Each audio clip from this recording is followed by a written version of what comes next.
You ever feel like pushing back on your boss might be career suicide? One wrong sentence and boom, you're labeled as difficult. Opportunities vanish and you lose years of goodwill. That is the cost of misjudging a moment. But there's a smarter way to avoid that trap. At work, we all face tough calls, and one of the hardest is pushing back on our manager's plan. You know that stuff needs to be said, and you know that there is risk. If you misread the power dynamics, if your tone is off, or if you miss something obvious, it all blows up on your face. But most people, they realize what they should have done after it's too late, because we rarely pause to take a look at things from every angle. But what if you could actually spot these blind spots before making your move? You'd avoid embarrassing mistakes, you would sound thoughtful and not reckless, and you'd outsmart regret every single time. Most people ask, what's the best way to do this? But that's not enough. If you want to grow in your career, you want to make sure that you flip the question with a pre-mortem. You have to ask, assume that if this went badly, why did it fail? You're not being negative. You're not saying this for bad luck or mojo. You're doing strategic thinking, like a pilot doing a pre-flight check. Let me give you a simple plan. Step one, you define the action. Ask yourself, what am I exactly trying to do? Who's going to be impacted? What's the outcome that I want? For example, I want to push back on my manager's plan in tomorrow's meeting. I want to offer an alternative without damaging the relationship. Step two, imagine that it fails. Assume the worst. Ask, what could go wrong? What would failure look like? And what would people say when I'm not in the room? Then you look at different vectors to scan for. You look at power dynamics. Will this be seen as insubordinate? You look at the tone and the timing. Is this the right time to say this? Will others see this as disrespectful? Will somebody lose face? You look at the pressures and you look at the constraints. And then you start exploring multiple angles. You put on different lenses and you ask, will this look immature or impulsive? Will this affect future access to leadership? Even if I'm right, is this even worth the fight?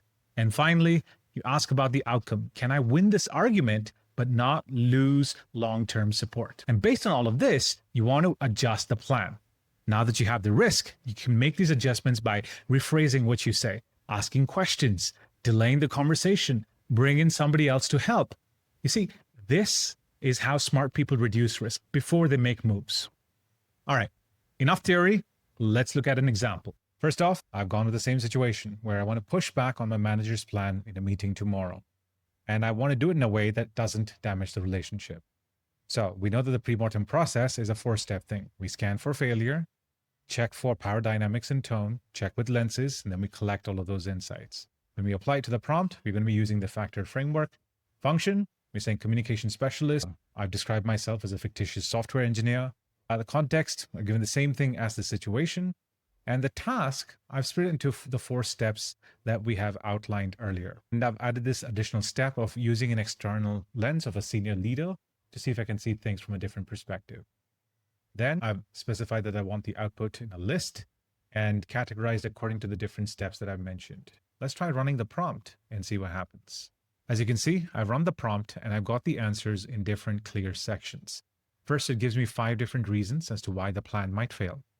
Then it goes on to tell me how the power dynamics could be operating in this situation.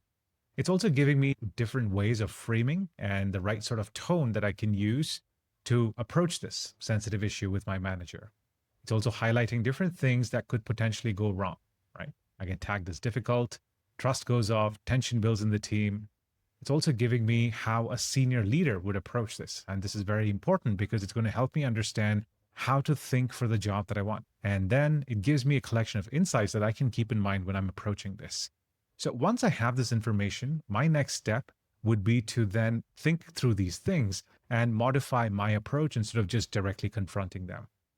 I want you to understand one very, very important thing, all right? This is not about overthinking.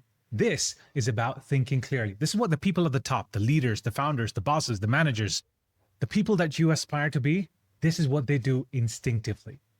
And now that you know this, you can do it too. So the next time you're about to make a risky move, spend 5 minutes thinking through this. Do that pre-mortem. Use AI to help. And when you do this, you'll realize that 1, it's fast, 2, it's free, and 3, it might just save your career. because this is how smart people avoid dumb mistakes. I am Arvind from AI for Career Growth, and I want to say thank you for watching this long. Now that you're here, I want you to do one of three things. Number one, send this video to someone who would benefit. Number two, leave a comment about a topic that you would like me to make a video for. And number three, like, subscribe, do whatever the magic you need to do on whatever the channel you're watching this on. All right? Till next time, this is Arvind saying over and out.